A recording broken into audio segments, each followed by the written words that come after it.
Welcome to the final episode of Get Fresh with Your Feline Week, where we are going to finally answer that final question. I guess final is my word, that we are going to answer that last question for you guys on how to feed your cats fresh, how to get them to eat it. You guys, joining us tonight is an incredible integrative and holistic veterinarian whose own journey through many years in conventional practice gave her an incredible passion for empowering pet parents. She is a Chinese medicine practitioner, a certified veterinarian, acupuncturist. She's a researcher, educator, public speaker, pet health coach, and mom to 3 beautiful mini Black Panthers. Ladies and gentlemen, tonight we give you the one, the only natural pet doctor, Katie Woodley. Dr. Katie Woodley, thank you so much for joining us. Oh, thank you. It's such an honor to be here and be with all these amazing cat parents. So thank you. We are so excited to finally answer this question, right? Tonight's on how do we get, tonight is the really big one, right? So all the speakers this week have gone over and helped everybody. For instance, Dr. Judy Morgan helped to ease the fears around feeding a fresh food diet to our cats, and which is, one of the biggest excuses for feeding our cats fresh. Then Emma Rutherford, for not feeding our cats fresh. Right. Last night, Emma Rutherford taught us all how we can do this on a budget. Which is the other big excuse for feeding our cats a better diet. Excuse is a weird word, but they're like bumps to get over, right? They're hurdles. Other hurdle to feeding our cats a fresh food diet is the budget, and she helped us with that. And now here we are to discuss the biggest hurdle that everyone has, and the biggest fear that everyone has, and the biggest question that everyone has, which is, okay, I'm no longer scared. I'm ready to do it. I've learned enough this week to know that this is the best decision for my cat so that my cat can live the longest, healthiest, and happiest life possible. But how do I get them to eat it? Now, the biggest excuse that I hear on a regular basis every single day is, I tried that, my cat won't eat it. I tried raw, my cat won't eat it. I tried freeze-dried, my cat won't eat it. What say you? Well, unfortunately, I'm in the same camp. I hear that every day also. Here's the thing. First, I would love for all the beautiful people that are joining us here live, drop in the chat if you're feeling this, if you're like, I've tried the things, I've tried everything, and my cat is just a kibble addict, and that's where we're going to be. So drop it in the chat, because I promise you're not alone. And this is such an amazing, safe community and safe place to be. There's never any shame around any of that. So this is the time to announce your confession. But here's the thing. This is where mindset is the most important part of this journey from my experience. And this is where focusing and shifting to time, patience, perseverance, and tricks. We have to trick the kitties into realizing that they are those true, beautiful, obligate carnivores. And so this is where each of your cats here will be different. They are all individuals. So tonight, we're going to be giving you a lot of tips, tools, and of course, those tricks to help your cats realize like fresh food is amazing. Fresh food helps them feel their best and helps prevent disease. So keep that in mind. And if you're one of the lucky ones, it happens. It's actually, I'll talk about some of my personal kitty cats too, because I've been through this journey many times as a cat parent. But if you're one of the lucky ones where you put the food down and you feed like the raw and you're going from kibble to raw and they accept it right away, just celebrate the heck out of it and be so grateful to the universe, because that's awesome and it can happen. But if you set yourself up just to know time, patience, perseverance, and you know what, I'm going to have so many more tricks in the back of my bag to pull out when I need them, it will give you more confidence to stay on the path and know that there will be ups and downs on this journey. Yeah. And you know what I want to say to everyone, go ahead and grab a pen and some paper, because we're going to give you so many tips and tricks. Dr. Katie Woodley is going to just like blow your mind, but you're going to need to remember them, because you're going to try one. You're going to be like, oh, I bet that one would work. And if it doesn't, then you need to be able to reference another trick that might even work better for you guys. I also want to say, prepare yourself for something that was a really tough hurdle for myself. And that was me, the time, the patience, the perseverance, all those things. I felt like I could wrap my head around it. The tricks, fantastic, valuable. Let's try it. Cats are such beautiful creatures. And I was emotionally not prepared myself for how much stamina it kind of took me to know that I was making the right decisions and stick to it. So it's one thing to be patient with our cats. It's another thing to recognize that we ourselves may have a little bit of a hurdle getting over the, oh my God, but they just want some, to the day we lost our beautiful Pooh Bear. Anytime you made a sound that sounded like a kibble bag, he would come running. Yeah. So that we want to give our cats whatever they want. This is a situation where we recognize that we have to give them what they need. Yes. Yeah, absolutely. Yeah, absolutely. And I forgot what I was going to say. So and Blue Jay just commented, I was going to say too, pull out that pen and paper, but also like if you're watching on YouTube, tap save and save it to a watch list. Cause then you can always refer back to all this amazing content from this week to reference at any time. And if you have a friend who's experiencing something similar to this, share it with them because it is really hard. Adrian's not alone in that. I felt that with our senior kitty rescue, and it is hard. It's more of patience for us versus the cat. Yeah. So let's just start at this was the hardest part for Adrian. And it's basically the step one if we're feeding a kibble diet, right? So, and it has to happen. This step has to happen for all of us in order to move forward to any of the tricks and tips and things like that. And that is picking up the all day buffet. We often think that food equals happiness. And if our cats have food available all day long, then they are going to be happier because they can go and get the food whenever they want it. And I don't feel like that is the right way to get them onto a better diet. Do you agree? Correct. So one of the powerful tools you can use is the power of hunger. And we're not talking about starving your cats because we don't want to do that. We don't want them going, 24 hours longer than that. This is where we're going to talk about some of the things you can use potentially to try instead of kibble, but we need them to eat a certain amount of food each day to stay safe. That's really important. They're not small dogs. They can't go for days without food. But this is also where essentially, if they're never hungry, why would they want to try something different and new? I mean, unfortunately, cats are what we call like neophobic. You put something new down and they're like, holy smokes, the world's ending, right? I mean, it's really sad to watch those videos where people put down like a cucumber and the cat jumps and you're like, why are they so scared? But they're so used to routine. And we don't want them to approach a new food like that. So we can use that power, the first trick, hunger, where we remove that, just like Jay said. They shouldn't be eating all the time. We think about ourselves also. We shouldn't be eating all the time either. So we need to make them a little bit hungry so that they do want to try some different types of foods. Now, I wanted to say one thing also, because I know there's some people here where I know their cats are going through health conditions. A lot of times this transition phase, I save it personally in my experience for when the cat is feeling better.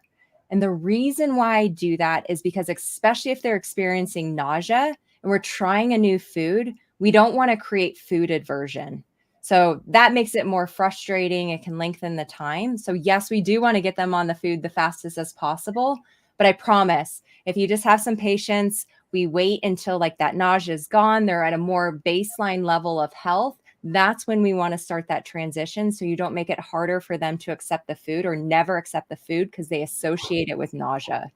Right. I Yeah. love that. I love that. So speaking of sickness, a lot of people say that their cats or their vets have told them, or that they've just kind of been conditioned to believe that if they switch the food up, then their cats are going to get sick. Or sometimes they have tried to switch the food up and their cats do get diarrhea or vomit or something like that. What do you do? What do you say? How do you coach through that? Yeah, I mean, every cat's an individual. It can definitely happen. I've experienced personally, like, two of my cats when I was towards the beginning of my journey with my other two cats.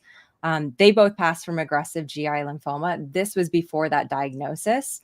And I was like, I should be feeding raw food. And I was feeding really crappy food. I'm not going to lie. And they were on, poor quality can, dry. I just didn't know better. And then I learned, and I was like, oh my gosh. And I was that person where I was like, we're going to buy the raw and we're going to just transition really quickly. My cats took to it really, really well. They were probably also, they were indoor, outdoor in New Zealand. They were probably enjoying the nature, right? So they probably did know a little bit, and they're probably like, what is this? We'll eat it because you're just giving it to us. So that was easy for me to transition them. They did not experience any GI upset. Now, this is where if your cat is sensitive, like you change one little thing or you try a different brand or a different flavor, this is not the time to do a rapid transition, because I don't want you to be worried, your pet to get sick, or for you to end up in the ER. That's not where we want to go. Now, this is once again tapping into that patience piece. So it'll be okay. The long-term goal is that we ultimately get the cats to recognize that they are obligate carnivores and that they should eat real food. The amount of time that takes, that's okay. And we're okay with that. So this is where doing a slow transition and offering different types of food as you're doing this is really, really important. We don't need to make this a race, because we're in this for the long term and for the rest of their life. So I think that shift in like mindset and how we approach it and view it can help. But keeping in mind, if your cat is sensitive, this is not the time and place to do it quickly. We need to adjust that microbiome, the gut health, and it's going to go much more smoothly for you and be less stressful if you know, first up, I'm going to take my time with this. And realistically, over a couple weeks, probably to maybe even a couple months. So that's definitely a realistic expectation for, I would say, a majority of cats. I love that Rodney Habib talked on Monday just about the effort that goes into making these foods that our cats are literally addicted to. The effort that goes into that is really remarkable. So when we can understand, even for our cats that are in perfect health, that they may have an issue with a fresh food because they don't know that it's food, because the body doesn't recognize it. Right. The body doesn't recognize it. But that's where I think, even if we're dealing with cats that have a health issue, or we're dealing with super kibble addicts, one of the tricks, write this one down. One of the tricks, I think, is putting food near, right? They lead with their nose, I think is how it is. So if you start putting down just a teaspoon of even wet food, if you're transitioning from kibble to a wet food and a wet to a raw, putting that teaspoon down where they start associating that aroma as food. And then it gives them that choice, like Emma was talking about. Your cat may turn their nose up at the first time they see fresh, but given the option over time, especially for cats that are dealing with health issues, they have a kind of a sixth sense to what their bodies need. And that can be really helpful to start them associating this fresh food as food. Yeah, that is a fantastic tip. I want to go back real quick though, before I forget it, really, to the. I don't know why we keep getting those thumbs up. Yeah, they have a new thing now. That happened to me this morning on my coffee talk. I was like, there's a thumb. That's cool. Lovely. But getting sick. So and tell me if I'm wrong, Dr. Katie, but it is sometimes almost a little normal if your cat has been eating the same food over a prolonged period of time and we switch it up for them to get a little bit of loose stools. Not necessarily a reason to rush to the ER or rush to the vet or even make a phone call, but if they get a little bit of loose stools, I normally tell people, watch it and make sure that everything's okay. Yeah. But that is oftentimes normal. The analogy I give is, if you ate McDonald's or Taco Bell every day, and that is what your body is used to, your body processes it. You're probably on normal schedule because you're eating the same thing, processed, unhealthy food. And then one day you're like, you know what? I'm going to eat a salad. You get a little bit of a salad shooter, right? But it doesn't send you to the ER though, right? So right. Yeah, it's just not so much fun, and you're still energetically okay. I Yes. I agree with you, and one of the things to keep in mind is, the physiological reason for that is these processed, ultra processed foods are high carbohydrate, very low protein, and most of the time low fat, especially if you're feeding like a weight loss diet or you're feeding a diabetic cat, the prescription foods. It's you have carbs and it's not very nutritional. So when you put your pet onto a minimally processed or fresh food diet, this is where we typically raise the protein. We typically are going to have a higher fat content, and that gut and the microbes inside your cat's gut, you're going to have different bacterial populations that are like, wait a second, I used to feed on the carbs. They don't have a food source anymore, so they decrease or die off. And now we need to rebuild up the microbiome. So there's a lot going on. That transition is usually within a few days. So this is not like it's going to take months to restore and repair and rebuild some of those microbes, but that can be why we see loose stool happen. So as long as your cat is acting fine, there's a little bit of diarrhea, loose stool, there's probably going to be a little bit of gassiness. Keep a close eye on it. You may see a little bit of blood and mucus just because of irritation. It doesn't mean that they have to go to the ER. Keep an eye on it. Now, if we have blood rushing out the back end, they can't stop, they're lethargic, that is a different situation. That is not the most common situation for a food transition. Right. So keep that in mind. You do, like, everyone here knows their cat's the best, and you can always call the vet if you're concerned or worried. But I don't want people to end up rushing to the vet and then going on medications like metronidazole, and then it upsets things even more down the road and it creates more health problems. Yeah. So that's what we don't want to happen. Yeah. The other thing I was going to say really quick too, because I see the comments, and this is really important. We touched on it with transitioning really quickly to the new food. I found in my experience working with patients and with my own cats, I usually do a transition from, if we're going from kibble, going to canned, going to lightly cooked, and then going to a raw, because that's going to be easier to digest. And from a food therapy perspective, raw is very cooling energetically. And a lot of cats, if they're experiencing gut health issues or they're having problems digesting, if they're throwing up all the time, or this is for everyone here who they feed their cat raw and they're trying to get them onto a raw and they just vomit. Like, this is the time where we want to do the transition through the different types of food to help that gut properly get used to it. And then also too, I use things to support digestion. Now, you ladies have a beautiful line of products. This is where things like Catalyst can be really helpful for those kitty cats. And I'm using it right now in my cats as part of the rotation right now. They don't even know anything is in like their food. And that's great. We want to help them digest their food and break it down. You can use digestive enzymes. If you do have a cat that's really sensitive, this is where slippery elm can be really helpful, giving that before you feed them to help soothe and calm inflammation. So if we know that about our cat, we can be prepared, and then we can wean them over to a raw food diet more gradually. And a lot of times they're going to transition much better without all those side effects we're trying to avoid and are fearful about. Now, would you say the same would go, because in our experience, and we talked about it with pretty much everybody this week, but with our oldest cat at the time when we decided to switch over to raw, we switched everybody exactly like you said. There wasn't really a lightly cooked at that time option, so we went from kibble to canned and canned to raw. But our oldest at that time, he knew that his body needed it and he took to it really fast. And within a week we had him from That's fine. to a raw, and he was great. It was our youngest at the time, Pooh Bear, that was the pickiest.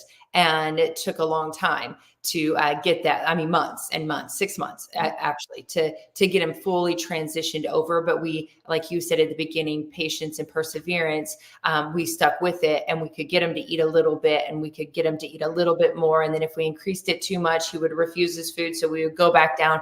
And then we did this consistently over time until he was completely on a fresh food diet.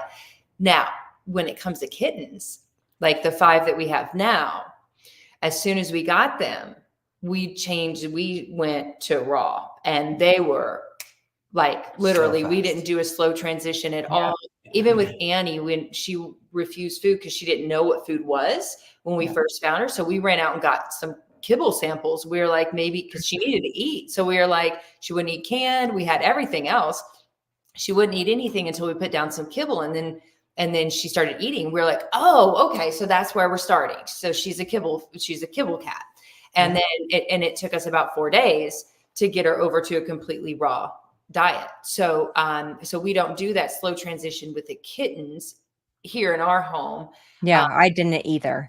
So with Moki, my cerebellar hypoplasia cat, he was a hot mess when we rescued him. He had multiple rounds of antibiotics. He was 8 weeks old, was already on prescription GI food, and he had all the vaccines, all the things that were not helpful for him, and diarrhea was shooting out his back end. And he was like a feral little kitten. He was so scared, and we would have to like bathe him. Ryan, my husband, would have to like hold him, and he would just shake and like frozen shake. It was the saddest thing ever. With him, I did not do a slow transition. I said, here is raw. Let's see what you do. And he took to it really, really quickly. And his stool cleared up. Like his stool went back to normal. Now, I know that's not always the case. I know there's people here with, GI issues, but there are situations, and I have no problem with you trying a fast transition. Like there's no problem doing that. It's a myth that it's going to create issues, because most of the time for a healthy cat, it doesn't create a problem. And so it's okay to try it. Once again, have the expectation you might see a little bit of loose stool, but that's okay. We know we can monitor it and we can get them through it. And it usually lasts a couple days. So if we can get them onto a fresh food diet, you don't need to go slow and like draw it out. Like that's no fun either, to be honest. And we have all been through that experience with one or more of our cats. So try it, put other food down and see how they do. And there's lots of different foods too. One of the things that I found really helpful also for cats that are kibble addicted is using freeze-dried dry. Because of the texture. Cats are very into the texture of the food, the aroma of the food. They like high fat foods too. So there's a lot of things that we can use to help hide stuff also using those. But the freeze dried is a great option. Yes, we're supposed to add moisture to it, but you probably don't need to right now. And your cat's going to be like, kibble or freeze dried, kind of seems the same. And then you can dress it up with, nutritional yeast sprinkled on top. And same with the other like raw foods or lightly cooked foods. And that's a great way to transition them to something that is less processed. And is technically, I call it, it is it's fresh food, not technically freeze dried. It's going to have more nutrients. It's not high carb, and use that. You can also sprinkle it on top of the food too, but I use freeze dried all the time. I use it for my senior kitty cat that's picky. She's just a picky kitty. And so I use freeze dried a lot for her. And I'm okay with that because I know it's much better than kibble. And then I give her other options too. I love that. You touched on your sweet Moki, your CH kitty that came to you at 8 weeks old on a special diet already. Can you speak to anyone who, they're on a prescription, and for anyone's listening, these are air quotes, a prescription diet that is trademarked by Hills, but you'll see veterinary formulas, you'll see special diets, right? Urinary issues, kidney issues, that sort of thing. Hydrolyzed. Oh, yeah, right. Yeah. For someone who is dealing with or having that conversation with their vet now, saying, I really want to get my cat over to a fresh food, something that's more biologically available. Or as Rodney said, minimally processed. Yeah. And they're kind of butting up against the wall of like, no, your cat needs to be on this special food for the rest of their lives. What is a good way to have that conversation? And what are your thoughts on that whole situation? Well, I think they're being sued right now, right? For saying prescription diets. So it's like illegal to use that because food can't be a drug because the FDA can't regulate it. So when we actually start looking at the logistics around the whole thing, it's absolutely insane. I did an exercise the other day just for fun. It actually made me really mad, so I shouldn't have done it. But I was looking at, I think it was LinkedIn actually, and ads pop up, right? I don't know why Purina popped up on my thing because I don't really shop them, but I got an ad for a new cancer diet. And I was like, oh, this is going to be fun to look at. So I clicked on it, right? And I wanted to see what the ingredients were because I don't keep up to date on all that. I don't need to use prescription diets. And so I looked at the ingredients, and it was for dogs. And then there was one for cats, of course. And I did an exercise where I actually like saved the photo, like I did a screen share photo, right?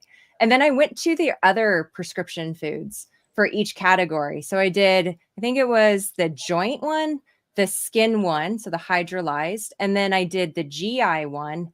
And then I think I did the metabolic one for like weight loss, screen shared all of them, and did it for both dogs and cats in different orders, not the same order. And I went to all my photos and I went through each one to see if I could pick which one. Oh, and I also picked normal foods, not prescription foods, because I was like, this is just going to be fun, right?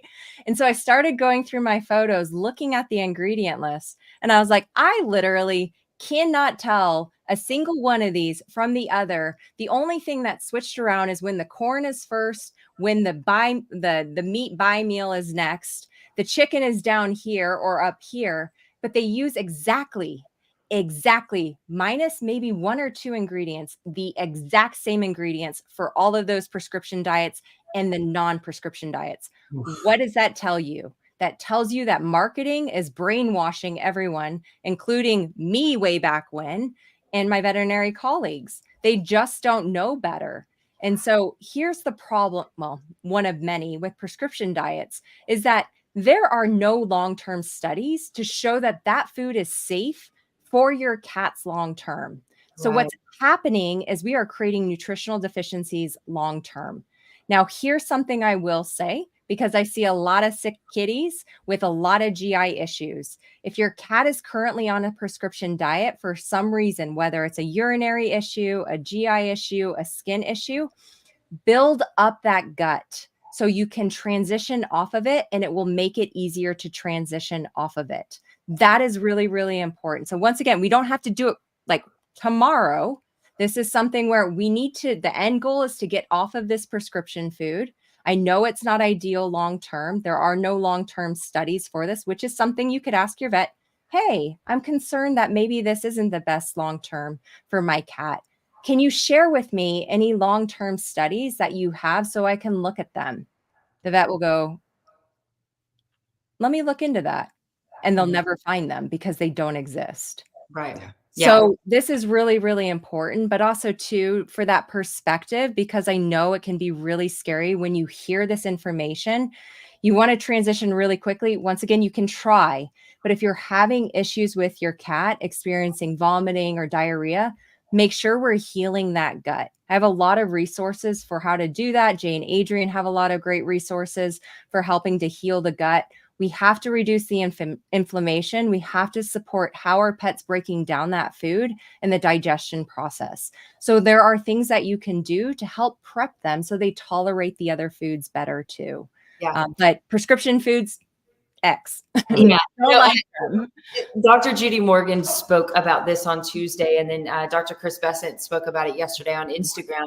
And they both said the same thing as far as these prescription diets, they're if they did actually work, they should be used as a prescription, meaning, a couple weeks, very short term, before you would put your cat then on a better diet. So, and Dr. Judy Morgan was talking about how she's seen so many clients, like they're just constantly going back to the vet's office to get the food. And the vet never once says, hey, let's do a recheck and see if this is working. You're just constantly feeding. There's no testing to see, even if it's working, you're just constantly feeding the same food over time. And then there's just too many horror stories about cats being on these prescription diets. They waste away, like the kidney diets. Oh, it's awful. They die so young. It's the truth. And we, none of us here want that to happen. And that's why, that's why this information is so valuable. And these tricks and tips are going to be so valuable to get our kitties on another, on a much better food. So let's get off. Quick summary though. So we already talked about a couple tricks, and that is, for everyone that has a healthy cat and they're raring to go, they're ready to do the transition. Number one, picking up the all-day buffet. If we're used to feeding all day long, pick it up. Start by just picking it up overnight. Be gentle for you, right? And then try feeding it the new food in the morning. Like you said, using hunger. Hunger can be a good tool as well. What else? Switching to a freeze dried from a kibble so that it's the same type of texture, using food toppers. And we'll go into further of different types of food toppers for you guys that will be super helpful. That you guys will actually have fun with. I really enjoy food toppers because they're so much fun, because our kitties, even today, are still very picky about the specific proteins. They only like this meat at this time of year. They only like this meat at this time of year. They get picky, but we want to diversify their microbiome. We want to build the forever cat.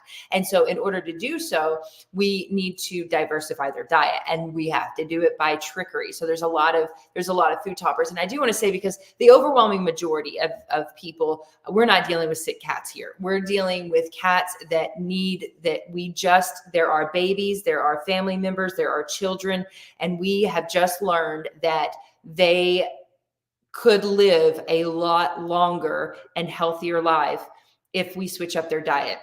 So in dealing with the healthy cats, let's go into some more tricks and tips that we can do after picking up the all-day buffet. And I do want to say also that some people, if you have to start really, really slow, when you pick up that all-day buffet, put the kibble down again, but don't put it down all day. Put it down in tiny bits and feed them on a scheduled basis so they get used to that schedule too, right? And a fun way. So if we still are feeding a little bit of kibble, this is where we haven't talked about this, but the enrichment around the feeding. And so this is where taking the kibble and chucking it across the room and having them, I do this with my Moki, but I use freeze dried for it. So he knows exactly what we're doing. And I'm like, come on, Mousy. And I throw it, and he does this crazy sideways, crazy man run because he has CH. But this is where playing with them and getting them used to that. So use a couple pieces of kibble, do that, get them excited. You are stimulating the prey drive. Reward them by also putting down some different food. This is where playing with them beforehand, this works really well for my Kiwi cat. If she's like, nah, I don't feel like eating right now. And I'm like, get out the wand toy, the high, oh my God, goes crazy, right? And then I offer her food, and many times she eats it. So this is where thinking about the enrichment around that and the natural behaviors that they have their prey drive. What would they do out in the wild, right? They're playing with it's really torturous to watch, by the way. So, but that's a cat. That's their behavior. That is who they are, whether we like it or not. So we can mimic that behavior and then reward them with the food. And this is a great time to introduce alongside the kibble, a different type of food, a canned food, or a little bit of raw. And like Jay said earlier, getting them used to that smell. Now, the other thing too, especially with the holidays here, if you're like, I'm going to transition them during the holidays, you're a saint for doing that, right? That's this is a big undertaking. Make sure you have a quiet room too. If we're trying to change something and potentially create more stress for a cat, having a separate room or a quiet room where they feel safe, where they can eat and not worry about other things happening or another cat coming over to their food bowl or things like that. I know, I think Jay, you keep mentioning, I've heard you mention it a couple times, once you pop, you can't stop with the cats. I didn't think I'd have 3. My husband definitely didn't think we'd have 3. So, it's one of those, we have different feeding areas for all 3 cats because of that reason.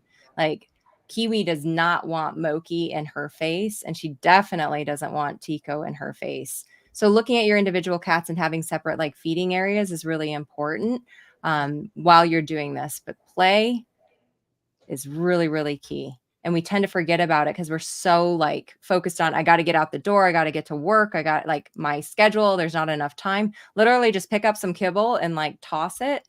And the cat will like have a field day with it. And then feed them and offer them the other foods that you're looking to introduce is a great way to do it.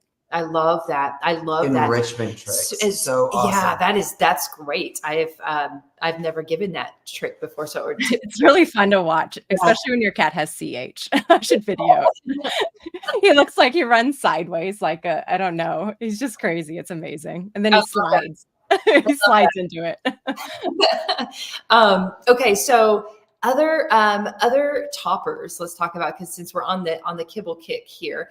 Another thing that we actually just learned like this year or something, it was news to us, but like, of course, like it should be common sense, but crushing up the kibble. And so your cat's favorite kibble, they're used to that scent. They are maybe kibble addicts because of all the preservatives and everything that's sprayed on it, right? Animal digest. You can also use Fortiflora. There you go.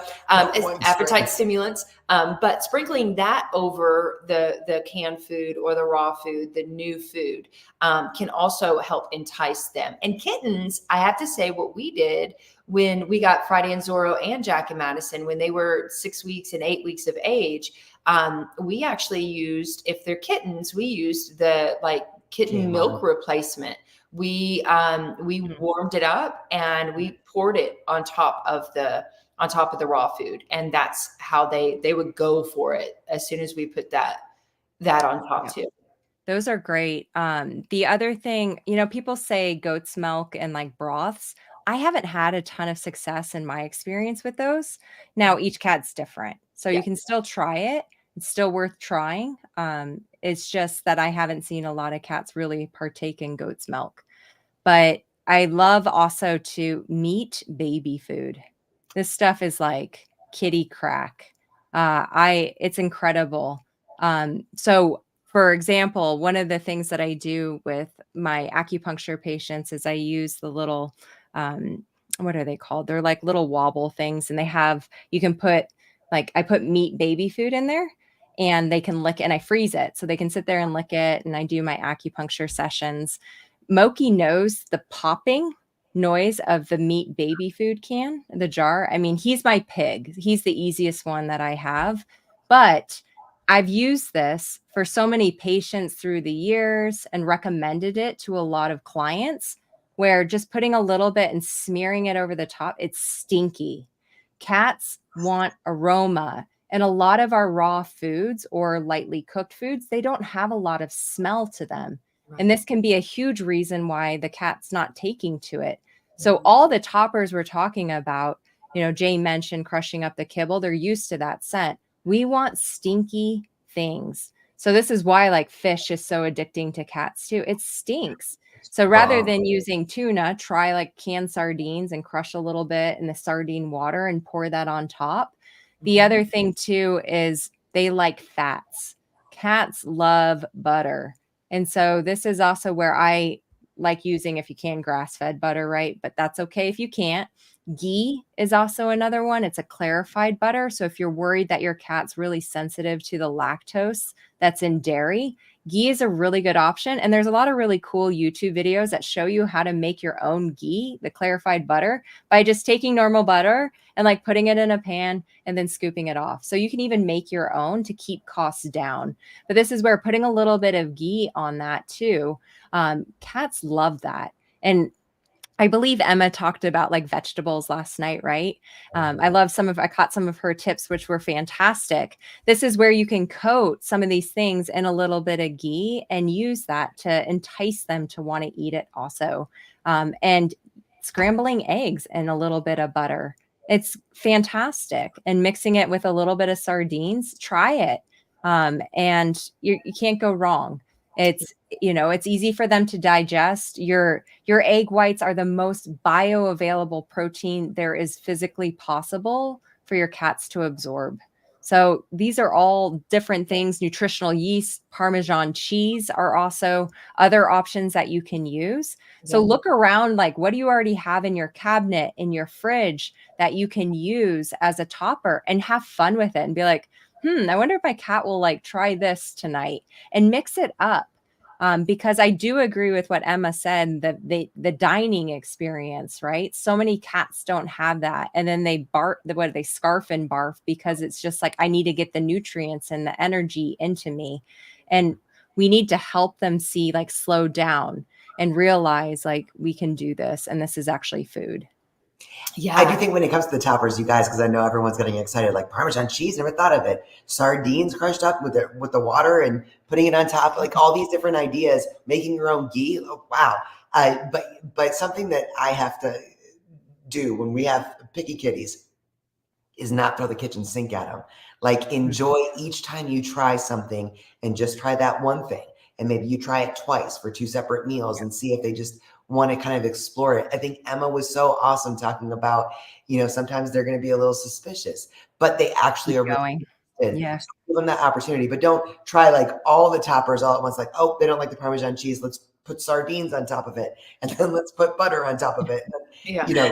And then you have diarrhea. so that 100%. Thank you for clarifying that. Take it slow. Just do one at a time. Yeah. This is where, like, the checklist is not to go through in one day. It's Right. literally like, tools in the toolbox. What our cats enjoy, what they're curious about, what they really, they have different flavors for. I think it's really bond. It strengthens the bond that you have with your cat when you realize, oh, they want to have enjoyment in their food too. Yeah. And what can we explore? What can we try? How do they like it prepared? Yeah. Yeah. So let's talk about, like, so for the super 101 first cat mom or dad, like first cat parent, and they have a cat that they just rescued, and they were sent home from the shelter with a bag of kibble, and this is all they know, and they want to get their cat, they want to go through this process of getting their cat onto a fresh food diet, but they don't want to just switch over immediately. They're a little worried about it. Maybe there's an ick factor when it comes to raw or even fresh food, even gently cooked. And it's just like, okay, where do I start? Would you suggest doing a mix for some cats, maybe first, even trying with like a little bit of the canned food mixed in? And I'm saying this because this is how we did it with the kibble, is we mixed in the canned food with the kibble. So they still got the same smells. They still got the same crunchies, but they were also eating a different texture of food. Mixing in is usually the first place that I start with. Keep in mind, some cats will eat around the canned food at the start. Keep doing it. And this is where we're putting like a small amount, not even potentially a quarter of, the new food into the old foods. The old food is the dry. So start with a small amount, just like a little teaspoon. Mix it in. If your cat eats around it, don't be alarmed, and continue to do that for a couple days.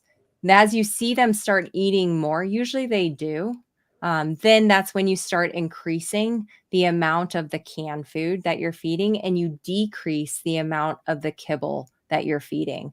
So essentially it's, a good way to think about it is 75-25, and then 50-50, then 75 new, 25 kibble, and then 100% canned. And this is typically for a cat that's like transition is going really smoothly. Like 2 weeks is roughly a time frame that I say. So every 3 days or so, you're increasing that amount and continuing on. Now, if your cat continues to eat around that and you're leaving the canned food, this is where putting them side by side and getting them used to that smell would be my next suggestion for people who have kitties that want to play that hard game, right? The hard ball. So, so we have to work with them, but still continue to pull up the buffet. Don't leave it down all day. That's really, really important. The other thing too, a lot of people get really scared about leaving canned food down and that it's going to rot or there's going to be bacteria overgrowth. I promise you, you can leave that canned food down for up to 12 hours. Now, ideally, you probably don't want to, but your cat, think about a lion taking out a gazelle. They leave that prey there for like a week and come back and eat it and go away and come back. Our cats are made to tolerate pathogens. Now, we don't want to put them at risk or anything like that, but your cat can tolerate it. So if you need to like work and you go to work and you're like, how is this going to work for me in the schedule? You can leave that food down for a longer period of time. When you come home, that's clean it up, refresh, and then start over. I personally do this all the time, and my cats have been okay. Us So, too. yeah, Us I too. leave food down raw, canned. I'm Same. not gonna lie, super transparent here. Like I top up some can for kiwi overnight, and it's overnight. Same. And they're okay. And raw, like, hey, you didn't finish it, buddy. I'm gonna leave it here, and then I'll replenish it in the morning. Like Yeah. that's reality. And most of us, maybe we're the only ones that like speak that truth, but so many of us are doing that, and our animals are okay because that is how they are physiologically made. They have shorter GI tracts, they can tolerate it, they have lower stomach acid, they're, they can tolerate that. Right. And I've never once had an issue. Same here. And I get a little bit grossed out sometimes because we do the same thing. We leave it down. If they don't eat it, then we just leave it there because it's like, they'll come back. But then we get busy and then it's like stuffing things. And, when people ask me, I'll be like, you can leave it down for a few hours. We do all the time and it's fine. I won't necessarily tell them leave it overnight because I don't want anybody to be like, maybe don't do what we do. But I'm telling you, if you're like accidentally do, I don't want people to freak out that they killed their cat. Like, I promise you, like they are hardy little things, and you will know your cat as an individual too. And they're also typically pretty smart. And when I think when it's they're not going to eat it. Yeah, they're not going to go and eat the thing. And it's rotten. They don't. I know the other day I had I gotten up a little bit late. I think this was last weekend. I gotten up a little bit late on like a Saturday. And so like they didn't get their normal breakfast time at like 6:30 or 7. And it was like 7:30 or 8. And I was going around and I think Annie had left her food. She didn't finish her food. And Jack was so hungry that he started eating it. And it had been from like 5 o'clock the night before, right? And I was like, no, Jack, I'm about to make some more. And he was like, nom, nom, nom, yeah. Like, okay, but I'm going to make it fresh. He's like, it's nice and warm. It's mouse temperature now. We're good. So, but he had a few bites and he was absolutely fine. And I just, it's, they're smart. It happened. I honestly think probably every single person that feeds raw, I would be shocked if they weren't similar. Right. I just want to give people like peace of mind. Like this is reality. And I'm not going to sit here and say like, I clean it right away immediately within 30 minutes. Like that's not happening at my household. And my cats finish up their like leftovers. They want to go away and come back, and it mimics like the natural behavior in the wild. And that I'm okay with that. Yep. Same. True. It took me a little while because I was so scared of raw food to begin with. It's like, yes. Grow up, like anytime there's raw food out of it touches the counter, it's on your hand, you wash it up immediately or you're going to die. Like it's so sick. But I love that Dr. Judy Morgan really spent a little time talking about the pH of our cats' stomachs, that all week we've just learned more and more about how our cats are created to eat and how these fresh foods are so much more bioavailable to them. We talked a little bit at the top about, cats that have health issues and why we want them to do a slower transition. One of the most beautiful things about starting to feed your cat fresh, not only does it help heal them, but if you have a cat that, they're completely healthy to begin with, it's still remarkable. We talk about all the time in that first week, 2 weeks of being on a fresh food diet, their coat is so different. Their energy is amazing. Their personalities, their eyes are bright. Their eyes are so bright.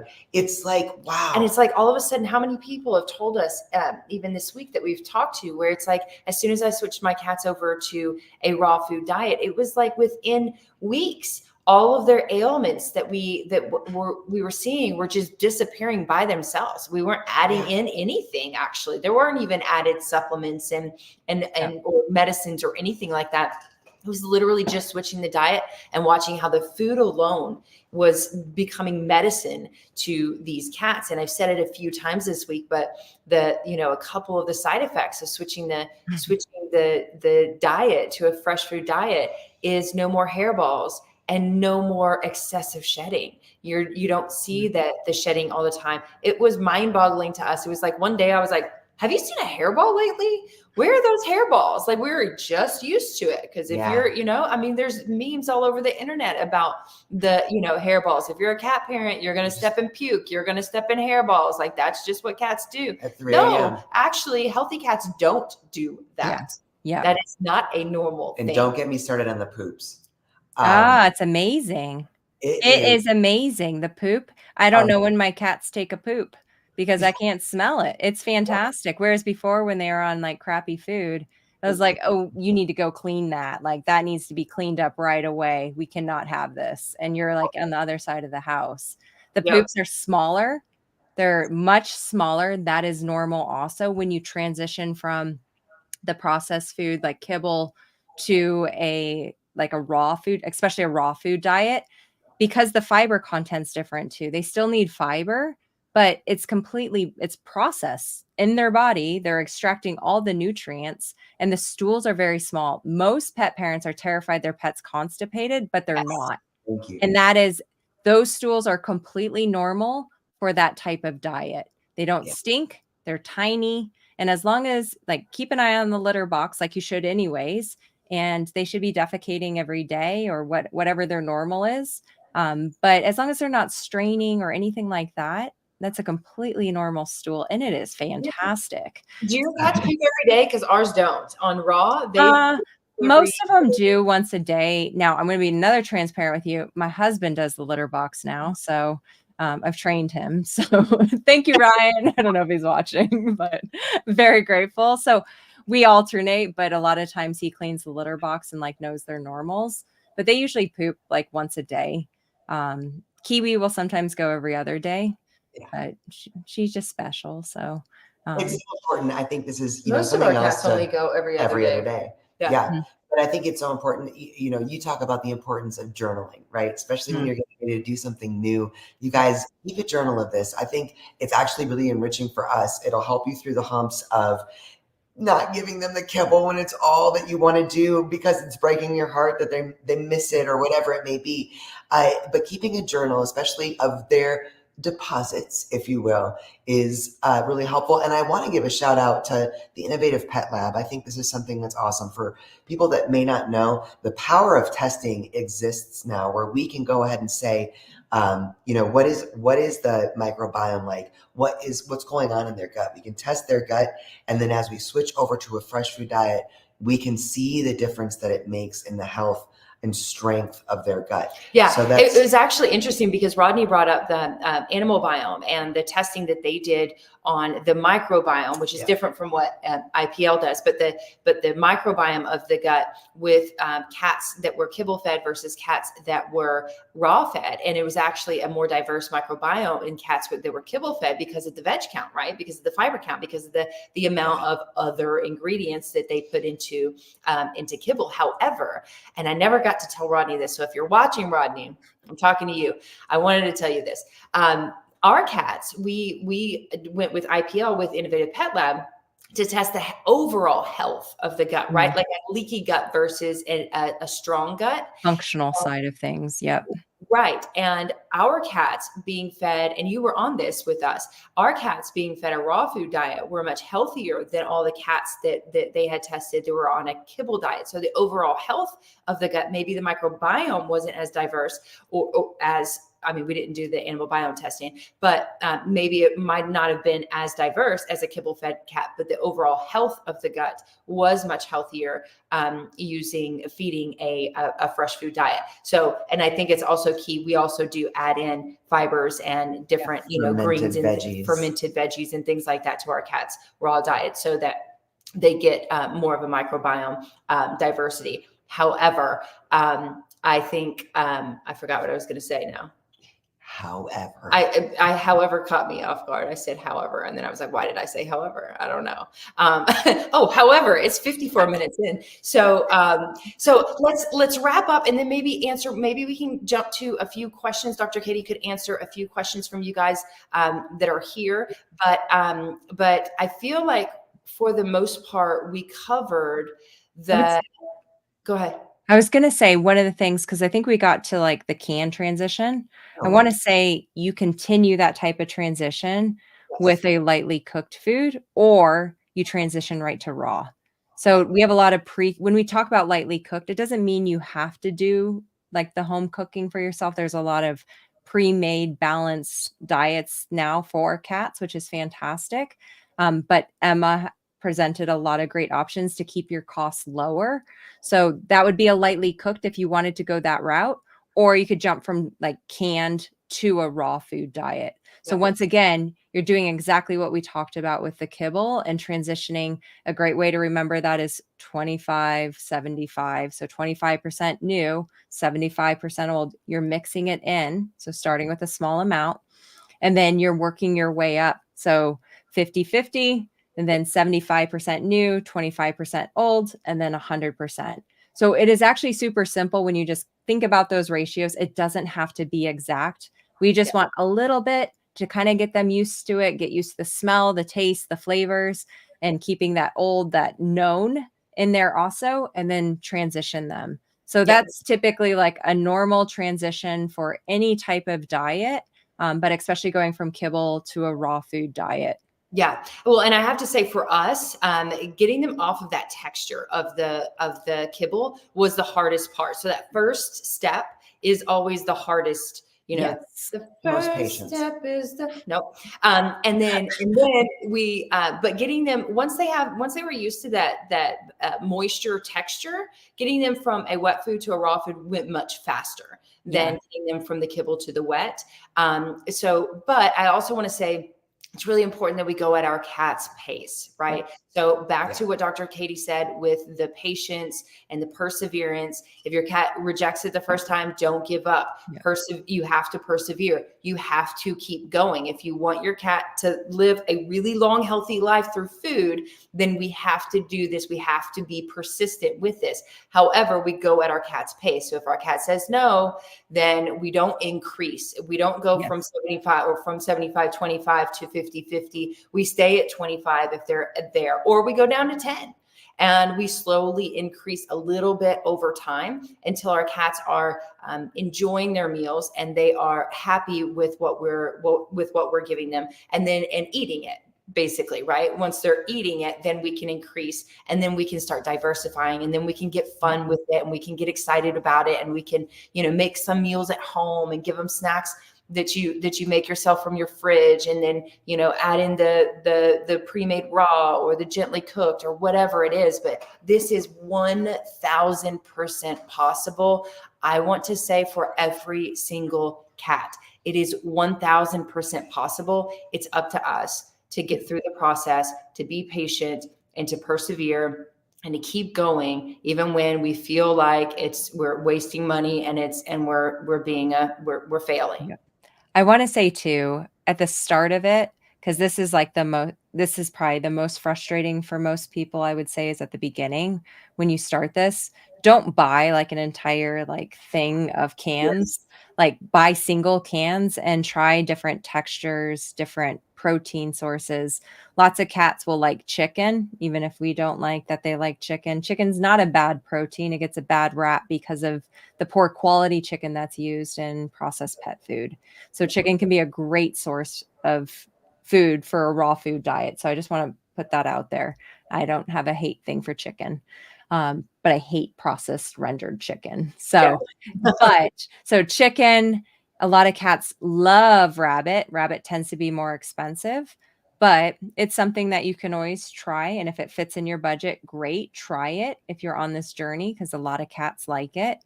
Your turkey, your white meats tend to be more well tolerated at the start. So stick with those, try it, try different textures, pâtés, blend it. This is where one can at a time, because you're going to have to figure out what your cat prefers in terms of texture, is what I found. And then from there, then you can buy more for the extended transition, then move to the raw.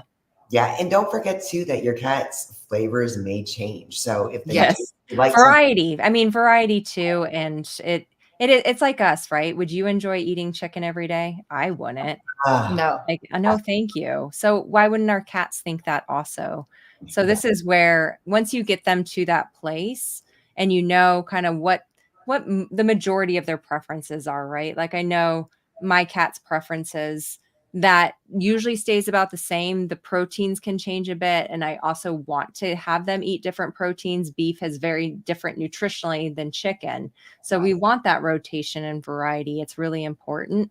You also have to play around when you get to raw too, like the chunks, like tiny little chunks to start with. I absolutely loved what Emma said last night about, I think she said this, like pulling meat off your like plate when you're eating. And I like Moki literally like sits next to me at the dinner table and I feed him things. My husband hates it, but it's the cutest thing. And it's great for him. He gets to chew on things and all of that. It's really good for him. And he gets different flavors and real food. Also, he eats a raw food diet, but it's nice for him to have that variety and that engagement. So this is where you have to experiment with that too when you get to the raw, starting with small chunks, working up to bigger chunks, and then also playing around with like the blended food, the ground food too. But if they can eat, there's all sorts of different variety options. That's the neat thing about today, is that you have a lot of different options for your cats. And if we can get them all onto a raw food diet, it's really fun. I mean, I won't go into pinkies and things like that Chico loves. So never send a picture to Adrian with Chico eating a pinky. Of a dead mouse. Don't do that. Yeah, I won't do that. But he loves it. Like, this is the baby bunnies. Oh no, I won't send that to anyone. So it's not good. We'll talk about that tonight. No, we don't have to do that. We don't have to go that far just yet. But I feel like, there's so many tips and tricks here for everyone. No matter where you are on your journey of feeding your cats, whether you're, brand new cat parent feeding a kibble diet, whether you're a frustrated cat parent that has been trying to get your cat on a better diet, but your cat's just being super picky, whether you're already feeding a fresh food diet and your cats are just starting to, get fussy about the type of food that you're feeding.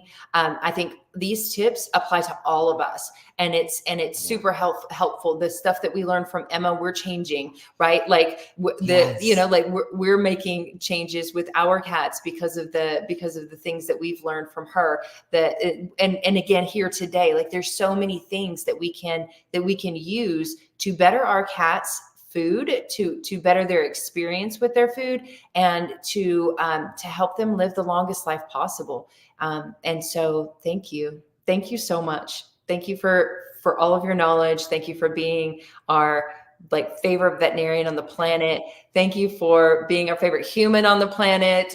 You are you're just a wealth of information and so helpful. And I really feel like this is going to be the kickoff for so many cat parents to finally make the change that they need to make. And I think, you really hit home with the perseverance and, just keep going and keep going. And how, how important that is. It's to not give up, because our cats will eat a better diet. We just have to be patient with them. Yeah, we're passionate about the health benefits of feeding fresh, but it's such an exciting thing, like you said, Dr. Katie, to think about the enrichment aspect of it, the engagement part of it, and giving our cats literally the same joy in food that we find as well. Yep. I know we're trying to wrap up. We've already kept you so long. Anything anything top of mind, anything that you would say to someone who is sitting on the fence right now that maybe we haven't touched on tonight, or that you just want to reiterate? I think the biggest thing, because we've all been there at some point, and each cat is just a different journey too. Each cat's journey is unique to themselves. I think the biggest thing that holds people back, once again, it goes back to your conversation with Dr. Judy around the fear. Like, just take the first step with your cats and give yourself grace through the process. We can be so hard on ourselves if our cat doesn't transition over a week or 2 weeks. But I think it's one of those things where reminding yourself you're in this for the life of your cat. So if it takes longer than expected, that's okay. And giving yourself the grace to learn with your cat and see and what they love and have fun with it. Because at the end of the day, we're all doing all the things like the holistic things and natural things, all the things we're learning, we're doing it for the betterment of our cats. And like Jay said, creating the forever cats, we all want that, but it requires us taking action. Yep. And so start with the small things. And even if it's, a food topper or giving them a little bit of fresh food from your plate or holding it back, giving them fresh food treats, like just start with something and it makes a huge difference. And then start building from that with all the information that was shared with this week. Yes, I love that. Baby steps. Let's just, take that first step, whatever that first step is that you have learned this entire week, with all of these amazing speakers, with just a wealth of information. Take that first step. Just start somewhere, and you will see, as we did. We all have, right? Like we took that first step, and then it was like, oh, that was kind of fun. That one worked. Okay, let's go to the next step. Yeah. So, and it doesn't have to be in a specific order, and there's not a step-by-step process that's the exact same for everyone. It's just taking that first step, whatever that step is. So for those of you guys listening or watching that are as enamored with the incredible Dr. Katie Woodley as we are, the links for the naturalpetdoctor.com are here in the description of this video. Please go down the rabbit hole. You have so many resources for pet parents, and you are really one of the most exceptional cat vets out there. I think it's so wonderful to have your insight and your experience with you having your own beautiful little mini Panthers. So please, everyone, go check out the naturalpetdoctor.com, go down that rabbit hole. And Dr. Woodley, thank you so much for everything tonight. Yes, thank you so much. And thank you everyone for joining us tonight. There may just be a little pop-up recap tomorrow live, with a very special guest that might just be here in person. So in our home. So I have to say something before you're done. Okay, say it. I just want everyone here, I know, watching live, to just drop how amazing these two ladies are and how passionate they are at changing the world and creating the space for all of us to be able to share this and to grow together. These two are just amazing humans. And they always say that they're blessed to know me. I'm blessed to know them. And I think so many people here, you have impacted their lives. And you guys are just two of the most beautiful people on this planet with such a huge heart. So thank you. I love you both. And I know so many people share that sentiment that are also here and have been through the week and all you've done. And just, you guys are just amazing. So thank you. Stop, you're going to make us cry. I love you so much. With all the mush, whatever. Jay is not good with the mush. You just made my face leak. Okay. I love you guys. We love you guys. This is just amazing. Yes, let's all do this together. And the only thing that we ask of this week is that if you do make that first step, if you do type of change, just let us know. We just want to know. And if you have questions, reach out. We're all here. Everyone that spoke this week, us, we're all here to help guide you guys through the process. So look what you did. Look what you did in the comments. They love you just as much as I do. You guys are amazing. Okay. We love you guys. Happy Friday. Love you so much. Love you. Bye, guys. We'll see you soon.